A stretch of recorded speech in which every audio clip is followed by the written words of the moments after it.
paint job then. Let's have a look, because wee Mark wasn't happy I didn't show the panels properly.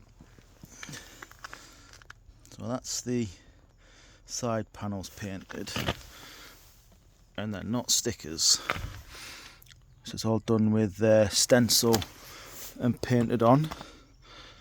And then that's the tank. Same colour yellow on the tank, but all the scratches are gone. And then that's the fuel cap that I painted black. Doesn't pass the 6-inch test, but it passes the 18-inch test. On the things I've done, and was it worth it? So start off on this side. We've got the tank's been resprayed by someone professional. I did the filler cap, which looks alright from 18 inches but not 6. Got the side panels been done. They're not stickers on there, they've been stenciled on, so they're all nice and smooth. Absolutely cracking job he's done with them. LED indicators from Tech, front and rear. 16th tooth sprocket, I'm still not sure on the 16th tooth sprocket, if I'm honest. I think I need to do 1,000 mile on the 16 and then swap back to the 15 to see what it's like. I've got spots on the front. I'll add a video in about how good or bad the spotlights are on the front. 35 quid off Amazon. Has Ian wasted more money? Well, we'll find out. The Red Rooster exhaust with no baffle in, because I'm a child. I've got the switch up the front for those spotlights. The off position is off. The middle on is the yellow halos and the white lights, and then the top on position is just the halos. Bar end mirrors, much prefer them to the normal mirrors because you don't get the vibrations and you don't get to see just your shoulders. Heated grips, I'm getting old, so I think I need heated grips on. I think that's it for the cockpit end. Then moving round to the back, I've got the luggage rack on, pannier racks, lawnmower panniers. In the lawnmower panniers I'll put 2 canoe sacks, so when I stop, just clip them, open that, take the canoe sacks out, leave the bags on, so I don't have to faff about with that. Another USB charging socket there. Little bag on there to keep me puck for my side stand. Cup of tea in that one, because I'm English, don't go anywhere without a cup of tea. And then in there is my little disc lock. Little black fly screen. Does it stop the wind? No. But does it look good? Yes, it does. So we'll go for a ride and we'll see how she goes.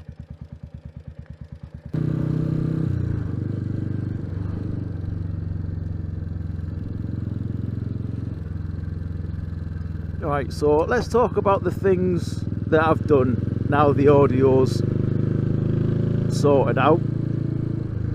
When I bought the bike, it had the DNA air filter on and the Red Rooster exhaust minus the baffle. I don't think the Red Rooster minus the baffle is for everybody. I think some people would prefer the baffle in it, but because I'm a child, I quite like the noise that comes out of it without the baffle in. And like most people, I'll give it a nice little rev if I go through a tunnel or something.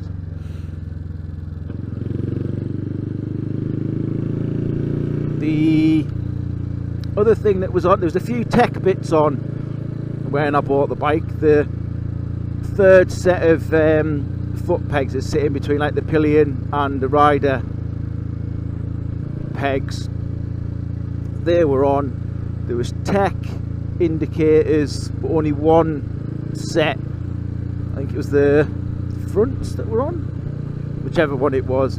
So I then was like, right, it's my bike now, let's make it my bike. So I bought another set of the tech indicators. I had to email tech and be like, right, what indicators are these?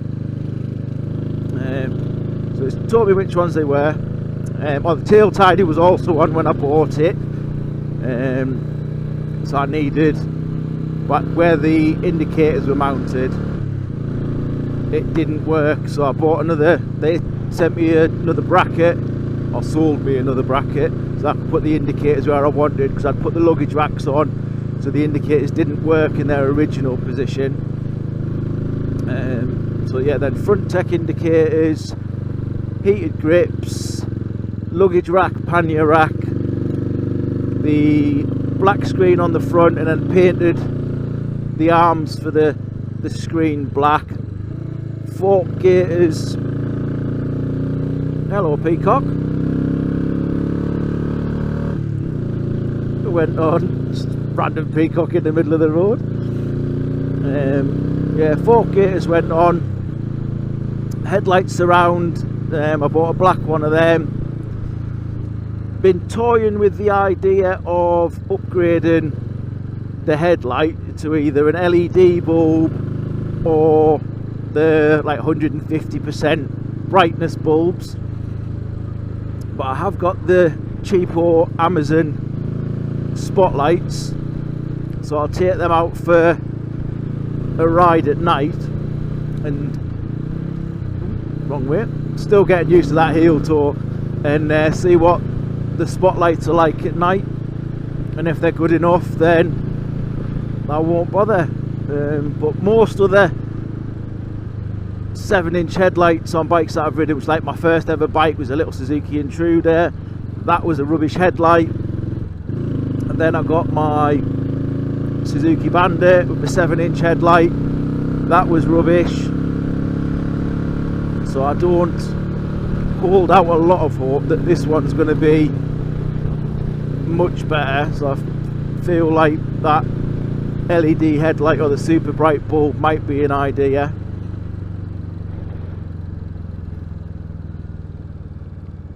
But I think I've spent a good few pennies on it. But the question of, was it worth it?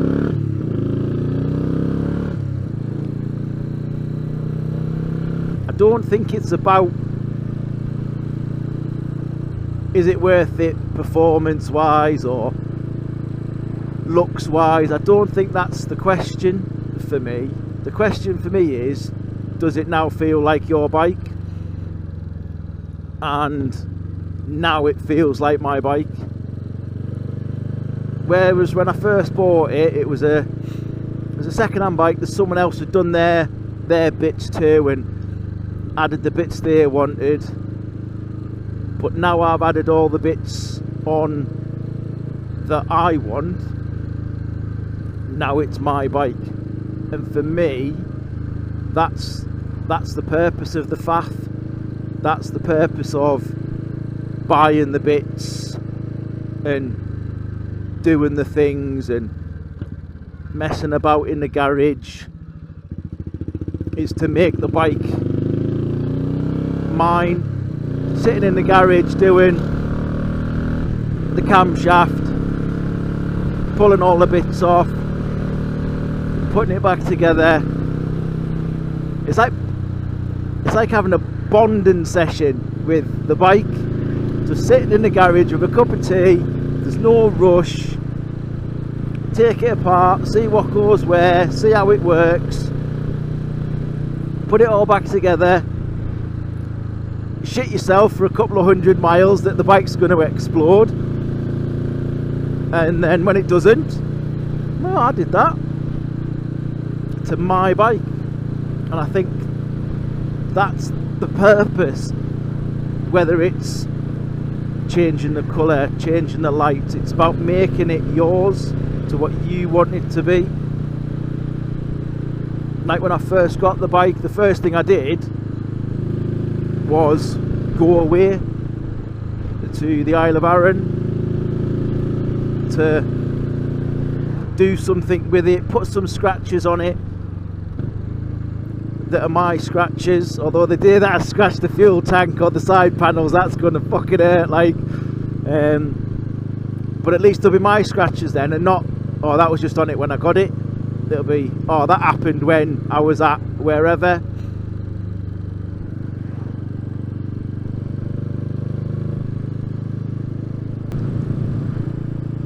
So if you look at the normal position of your feet, which is slightly forwards, and then we can go back to the third set,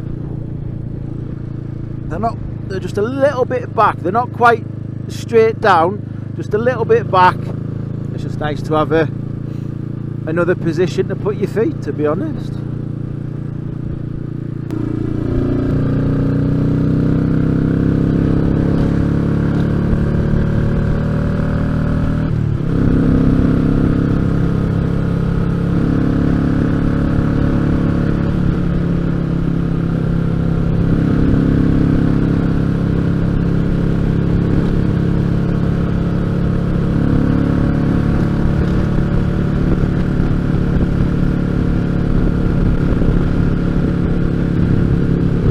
One criticism people have of the Meteor is the rear shocks.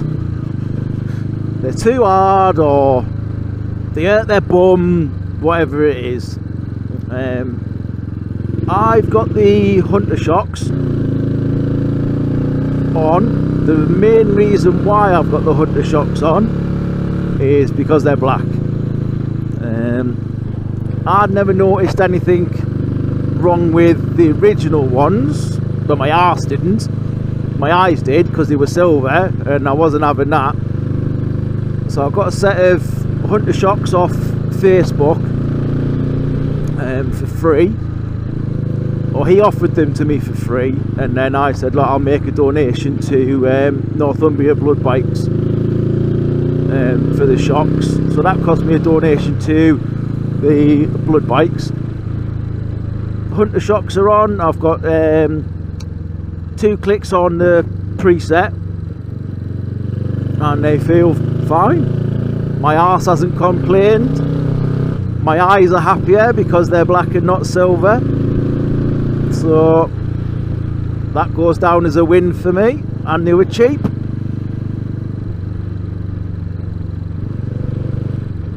I know people get the Hagon shocks and all the rest of it, but I don't know, it's not for me. I don't think my arse could tell the difference, and my eyes wouldn't like it.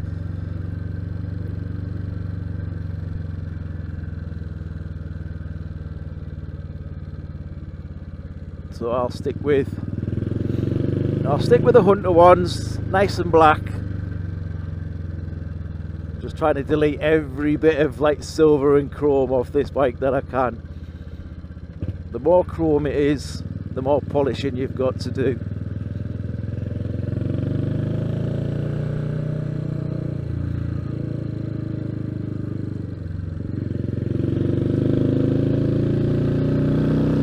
So pulling up there in second gear, not a problem.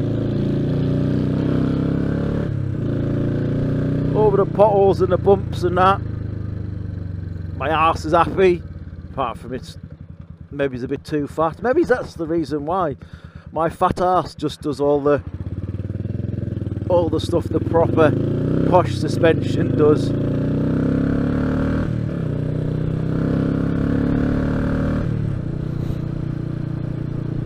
So it's now 7 o'clock, it's gone dark, it's time to test the spotlights. So that's with nothing on.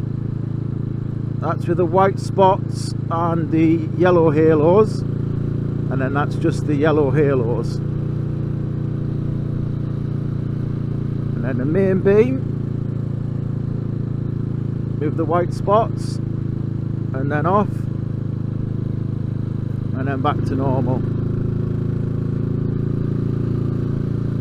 I reckon they're pretty good for 35 quid off Amazon.